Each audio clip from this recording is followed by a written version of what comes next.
નમસ્કાર દર્શક મિત્રો, હું હર્ષુ પરમાર સહયોગ દ્વારા પ્રસ્તુત ન્યૂઝ 20 ગુજરાતીમાં આપ સૌ દર્શક મિત્રોનું હાર્દિક સ્વાગત કરું છું। જોઈએ આજના મુખ્ય સમાચારો। જૂનાગઢના ભવનાથ ખાતે મહાત્મા ગાંધીજીની જન્મ જયંતિ અવસરે સ્વચ્છ ભારત દિવસની ઉજવણી સફાઈ કર્મચારીઓનું બહુમાન કરવામાં આવ્યું હતું। સ્વચ્છતા હી સેવા અભિયાન થકી ઘર ઘર સુધી સ્વચ્છતા સાથે સત્ય, અહિંસા અને સમરસતાનો સંદેશ સમગ્ર વિશ્વમાં હકારાત્મક લાવી શકે, પરિવર્તન લાવી શકે તે માટે મહાનુભાવોએ ભવનાથ તીર્થ ક્ષેત્રે સફાઈ કરી એક પેડ માં કે નામ અંતર્ગત વૃક્ષારોપણ કર્યું હતું। સમગ્ર દેશમાં પ્રધાનમંત્રી નરેન્દ્રભાઈ મોદીની વર્ચ્યુઅલ ઉપસ્થિતિમાં સ્વચ્છ ભારત દિવસ પૂજ્ય મહાત્મા ગાંધીજીની જન્મ જયંતિ સ્વચ્છ ભારત મિશનના સફળતાના શાનદાર 10 વર્ષની ઉજવણી કરવામાં આવી રહી છે। ત્યારે જૂનાગઢ શહેરના ભવનાથ ખાતે જિલ્લા પંચાયતના પ્રમુખ હરેશભાઈ ઠુમર, સાંસદ રાજેશભાઈ ચુડાસમા, ધારાસભ્ય સંજયભાઈ કોરડિયા, મહંત શેરનાથ બાપુ સહિત સંતો મહંતોની અગ્રણીઓની પ્રેરક ઉપસ્થિતિમાં 2 ઓક્ટોબર સ્વચ્છ ભારત દિવસ તરીકે ઉજવણી સાથે સ્વચ્છતા હી સેવા પખવાડિયાના સમાપન સમારોહમાં એવોર્ડ અર્પણ અને સન્માન સમારોહનું આયોજન કરવામાં આવ્યું હતું। આ કાર્યક્રમમાં જિલ્લા પંચાયતના પ્રમુખ હરેશભાઈ ઠુમરે જણાવ્યું હતું કે સમગ્ર વિશ્વ મહાત્મા ગાંધીજીની જન્મ જયંતિ અવસરે સ્વચ્છતા હી સેવાના મંત્ર સાથે ઉજવણી કરી રહ્યું છે। આ પ્રસંગે ઉપસ્થિત સંસદ સભ્ય રાજેશભાઈ ચુડાસમાએ જૂનાગઢ મહાનગરના પ્રબુદ્ધ નગરજનોને સંબોધતા જણાવ્યું હતું કે મહાત્મા ગાંધીજીના જીવનમાંથી આપણે પ્રેરણા લઈ સ્વચ્છતા હી સેવા અભિયાનથી ઘર ઘર સુધી સ્વચ્છતા સાથે સત્ય, અહિંસા અને સમરસતાનો સંદેશ ઘર ઘર સુધી પહોંચાડવો સહયોગ બનીએ। આ પ્રસંગે સ્વચ્છતા હી સભ્ય અંતર્ગત જન ભાગીદારીમાં શ્રેષ્ઠ કામગીરી કરવા બદલ માણાવદર તાલુકાના એવોર્ડ એનાયત કરવામાં આવ્યો હતો। જ્યારે સફાઈ મિત્ર સુરક્ષા શિબિરમાં શ્રેષ્ઠ કામગીરી બદલ ભેસાણ તાલુકાને પ્રમાણપત્ર એનાયત કરવામાં આવ્યું હતું। નિર્મળ ગુજરાત અંતર્ગત શ્રેષ્ઠ સફાઈ કર્મચારીઓને પ્રોત્સાહિત કરાયા હતા અને સંપૂર્ણ સ્વચ્છતા અંતર્ગત નાગરિકોની સહભાગી સાથે સિટીઓની મેગા ક્લિનિંગ ડ્રાઈવ તેમજ બ્લેક સ્પોટનું નિશ્ચિત સમયમાં ટ્રાન્સફોર્મ કરી વૃક્ષારોપણ દ્વારા સિટીયુનું સંપૂર્ણ પરિવર્તન દ્વારા કામગીરી કરેલ જૂનાગઢની જિલ્લાની પ્રથમ 3 ગ્રામ પંચાયત ચુડા, મેંદડા અને વેળવાને એવોર્ડથી સન્માનિત કરવામાં આવ્યા હતા।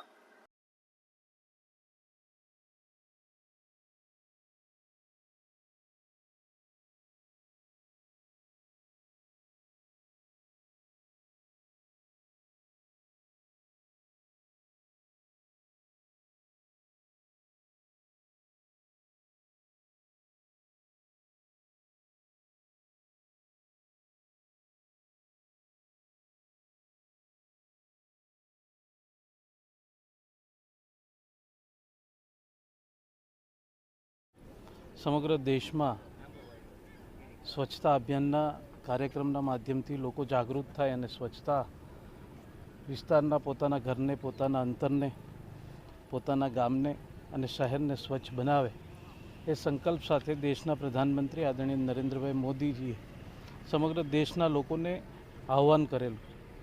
એના ભાગરૂપે આજે 2 ઓક્ટોબરના દિવસે સમગ્ર ભવનાથ વિસ્તારમાં સફાઈ અભિયાન એક જાગૃતતા રેલીના માધ્યમથી એ લોકો જાગૃત થાય એટલા માટે રેલીનું આયોજન કરવામાં આવ્યું હતું। લોકો શ્રમદાન આપી શકે એટલા માટે પદાધિકારીઓ અને અધિકારીઓ દ્વારા અહીંયા આજુબાજુના વિસ્તારને સફાઈ કરવામાં આવી છે।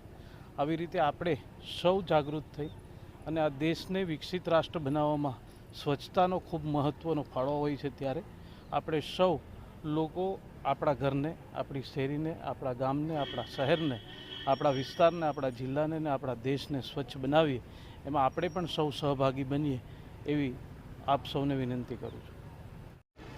પૂજ્ય મહાત્મા ગાંધીજીની જન્મ જયંતિના આજના દિવસે સ્વચ્છ ભારત દિવસની ઉજવણીના પ્રસંગે મહાનગરપાલિકા જૂનાગઢ, જિલ્લા વહીવટી તંત્ર અને જિલ્લા પંચાયતના સંયુક્ત ઉપક્રમે આજે આ કાર્યક્રમ યોજાયો હતો। આ કાર્યક્રમ ભવનાથ વિસ્તારમાં યોજાયો હતો, જેમાં મોટી સંખ્યામાં પદાધિકારીઓ, સાધુ સંતો, NGO અને શહેરીજનો આમાં જોડાયા હતા। અમે આ પ્રસંગે એક અવેરનેસ માટે વિદ્યાર્થીઓની એક રેલી પણ યોજી હતી, સાથે સાથે વૃક્ષારોપણ પણ કરવામાં આવ્યું હતું અને ભવનાથ વિસ્તારમાં એક સઘન સભાઈ આજે હાથ ધરવામાં આવી હતી। આ કાર્યક્રમમાં ખાસ તો અમારો આશય હતો કે પબ્લિક પાર્ટિસિપેશન વધે, એટલે જેટલા પણ દુકાનદારો છે એને પણ આ કાર્યક્રમમાં અમે જોડ્યા છે। સાથે સાથે અલગ અલગ દુકાનો પર જઈ અને એમના ત્યાં જો ગંદકી દેખાય છે તો એમને અમે સંદેશો પણ આપ્યો છે કે એમની દુકાનની આસપાસ ગંદકી ન થાય અને તાકીદ પણ કરી છે કે ભવિષ્યમાં પણ આ બાબતનું ધ્યાન રાખવામાં આવે અને જો ગંદકી જોવા મળશે તો એમાં દંડાત્મક કાર્યવાહી પણ કરવામાં આવશે. અને આપના માધ્યમથી શહેરીજનોને ખાસ અપીલ કરવા માગું છું કે પોતાના ઘરને સ્વચ્છ રાખો, પોતાની શેરીને સ્વચ્છ રાખો અને એ રીતે સમગ્ર શહેર, સમગ્ર જિલ્લા, રાજ્ય અને દેશને સ્વચ્છ રાખવામાં અમારી મદદ કરો. આપ સૌનો સહકાર હશે તો જ આ દેશમાં સાચા અર્થમાં સ્વચ્છ ભારત મિશન જે સફળ થશે. જૂનાગઢ શહેરના આઝાદ ચોકમાં આવેલું રેસકોર્સ ખાતે લોહાણા મહિલા મંડળ દ્વારા સર્વ જ્ઞાતિની બહેનો અને વિવિધ સંસ્થાના બહેનો માટે ઓપન જૂનાગઢ બેઠા ગરબાનું આયોજન કરવામાં આવ્યું. જૂનાગઢ શહેરમાં હાલ નવરાત્રી તહેવારનો માહોલ જામી રહ્યો છે, ત્યારે નવરાત્રીને અમુક કલાકો બાકી છે, ત્યારે વિવિધ સંસ્થાઓ દ્વારા વેલકમ નવરાત્રીનું આયોજન થઈ રહ્યું છે. તેવી જ રીતે એક આયોજન જૂનાગઢ શહેરના આઝાદ ચોક વિસ્તારમાં આવેલું રેસકોર્સ ખાતે થયું હતું. આ આયોજનમાં લોહાણા મહિલા મંડળના બહેનો દ્વારા ઓપન જૂનાગઢ બેઠા ગરબાની સ્પર્ધા રાખવામાં આવી હતી. આ સ્પર્ધામાં વિવિધ સંસ્થાઓના બહેનો અને દરેક સમાજના બહેનોએ ભાગ લીધો હતો અને વિવિધ માતાજીના ગરબાનું ગાન કરીને સાથે તેના પણ ગરબા માતાજીના બોલવામાં આવ્યા હતા અને આ ગરબામાં ઇનામ આપીને મહિલાઓને પ્રોત્સાહિત પણ કરવામાં આવ્યા હતા. આ આયોજનને સફળ બનાવવા લોહાણા સમાજની મહિલાઓ દ્વારા જહેમત ઉઠાવવામાં આવી હતી ને રેસકોર્સ હોલ ખાતે છલોછલ ભરાઈ ગયો હતો. બહેનોએ બહોળી સંખ્યામાં બહેનોએ ભાગ લીધો હતો અને માતાજીની આરાધના કરી હતી.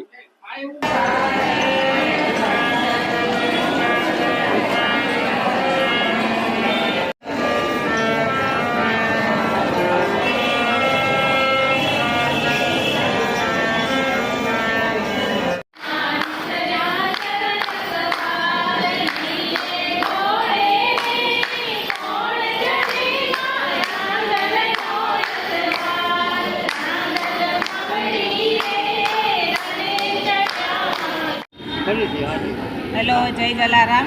હું અનિલાબેન બથિયા, નિખાલસ વિરાંગના કમિટી ફી ફંડ વિનાનું ગ્રુપ ચલાવું છું. આજે અહીં લોહાણા મહિલા મંડળની સરસ મજાની એક માતાજીને આવકારવા માટે વેલકમ નવરાત્રિના ભાગરૂપે એક બેઠા ગરબાનું આયોજન કરવામાં આવ્યું હતું. એમાં મેં મારા ગ્રુપ તરફથી એક પાર્ટિસિપેટ કરેલું હતું. મા અંબા આપણે અહીંયા મા અંબાના બેસણા છે અને આપણા ગવર્મેન્ટે પણ ત્યાં જવા માટે રોપવેની વ્યવસ્થા કરી છે. એટલે આપણે અંબામાંનો ગરબો ગાય અને માતાજીને આરાધીએ તો કંઈ એમાં અતિશયોક્તિ નથી. એટલે મેં મા અંબાનો ગરબો હાર્મોનિયમ સાથે અહીં પ્લે કરેલો છે અને માતાજીને વેલકમ નવરાત્રિ માટે અમે માતાજીને આરાધના કરવા માટે, વેલકમ કરવા માટે અહીં નિખાલસ વિરાંગના કમિટીના ગ્રુપના 4 બહેનો અમે અહીંયા પાર્ટિસિપેટ કરેલું હતું.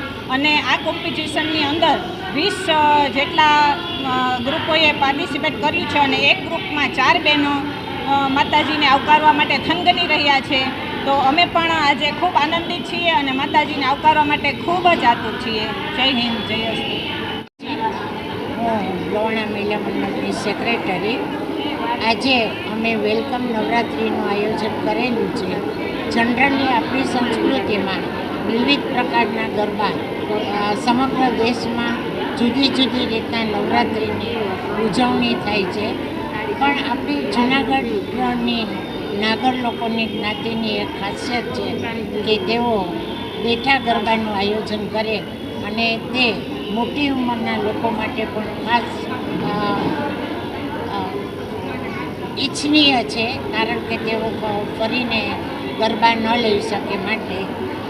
જનરલી અત્યારે ફિલ્મમાં ને એ બધે આપણે જોઈએ તો એક જાતના ડાન્સ પ્રમાણે જ જાણે એક પ્રકારનો ડાન્સ છે તે પ્રકારે આ ફેસ્ટિવલની ઉજવણી કરે છે. પરંતુ અમે પુરાણ વખતના સ્ટાઇલ પ્રમાણે અમે બેઠા ગરબાનું આયોજન કરેલું છે અને આ ગરબામાં 20 ટીમે ભાગ લીધો છે. એક ટીમની અંદર 4 વ્યક્તિ, એવી 20 ટીમ. આજે લોહાણા મહિલા મંડળ ઓપન જૂનાગઢ બેઠા ગરબા માતાજીના એમની હરીફાઈ રાખેલી હતી કે માતાજીને તેડવા જવાનું આપણે વેલકમ કહે છે, તો ખરેખર માતાજીને તેડવા જવાનું હોય એમ અમે તેડવા જઈને વેલકમ નવરાત્રિ બેઠા ગરબા રાખેલા છે અને બહોળી સંખ્યામાં બધાએ બહુ જ ભાગ લીધો છે અને બધી જાજી મહિલાઓ અહીંયા આવી અને પોતા માતાજીના ગરબાની ખુશી વ્યક્ત કરી અને અંબાજીના માતાજીના ગરબા ગાઈ અને ધન્યતા અનુભવે છે.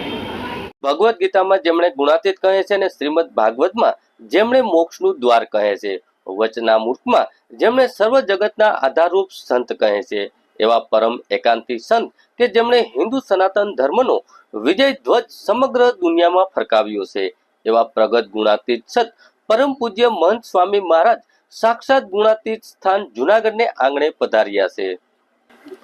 જુનાગઢને આંગણે 1 ઓક્ટોબરથી 13 ઓક્ટોબર સુધી મહંત સ્વામી જુનાગઢ મુકામે તેઓનું આગમન સ્વામિનારાયણ મંદિર BAPS ખાતે થયું હતું.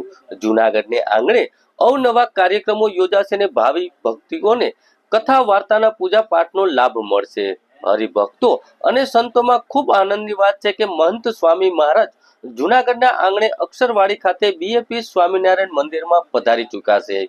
સર્વ હરિભક્તો દ્વારા તેમનું સ્વાગત કરવામાં આવ્યું હતું, પરંતુ મહંત સ્વામી દરવાજા ઉપર જ બધાનું સ્વાગત ઝીલતા ઝીલતા અને સભા મંડળમાં પધારી અને સભા મંડળના સર્વને સ્વાગત કર્યું હતું.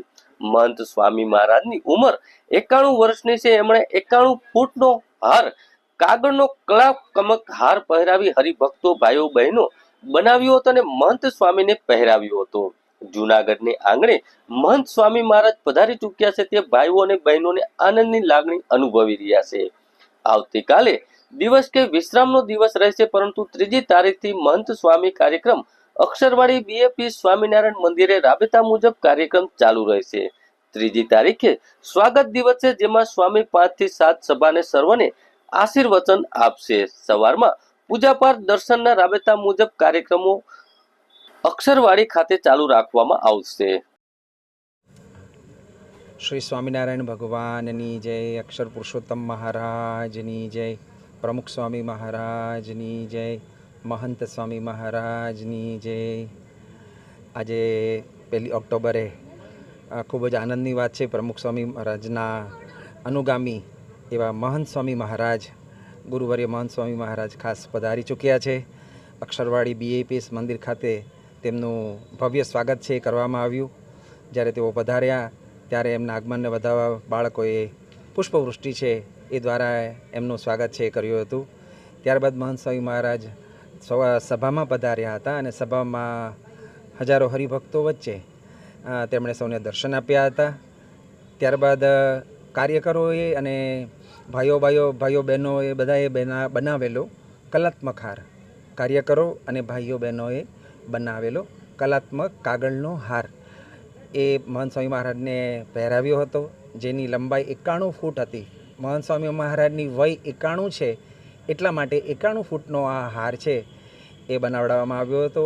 એટલે એ મહંત સ્વામી મહારાજને સંતોએ, કાર્યકરોએ એ પહેરાવ્યો હતો સૌએ. અને ત્યારબાદ મહંત સ્વામી મહારાજે ટૂંકા આશીર્વાદ આપ્યા હતા. અને કાર્યકર ભાઈઓ ઉપરાંત પણ ત્યાં જે પત્રકાર ભાઈઓ આજે આવ્યા હતા તો એ લોકોને પણ સ્વામીએ દ્રષ્ટિ દ્વારા આશીર્વાદ છે આપ પાઠવ્યા હતા. કોઠારી સ્વામી એમનો પરિચય છે એ ખાસ આપ્યો હતો. સાધુ જ્ઞાન રત્નદાસ, BAPS સ્વામિનારાયણ મંદિર. જુનાગઢ મહાનગરપાલિકા દ્વારા રાષ્ટ્રપિતા મહાત્મા ગાંધીજીની જન્મ જયંતિ નિમિત્તે ગાંધીજીની પ્રતિમાને સૂતરની આંટી પહેરાયેલી શ્રદ્ધાંજલિ આપવામાં આવી.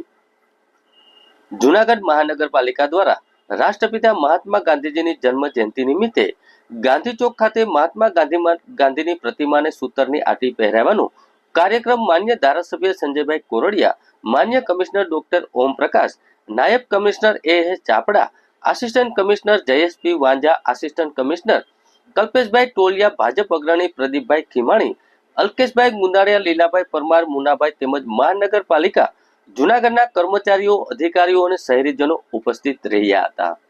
તારીખ 3 થી આગામી નવરાત્રિનું શરૂઆત થઈ રહી છે, ત્યારે જુનાગઢ પોલીસ દ્વારા સમગ્ર જિલ્લામાં 700થી વધારે જે આયોજકો આયોજન કરી રહ્યા છે, એમાં પોલીસ દ્વારા 18 પોલીસ સ્ટેશનમાં 18 શી ટીમ છે તૈનાત રહેશે.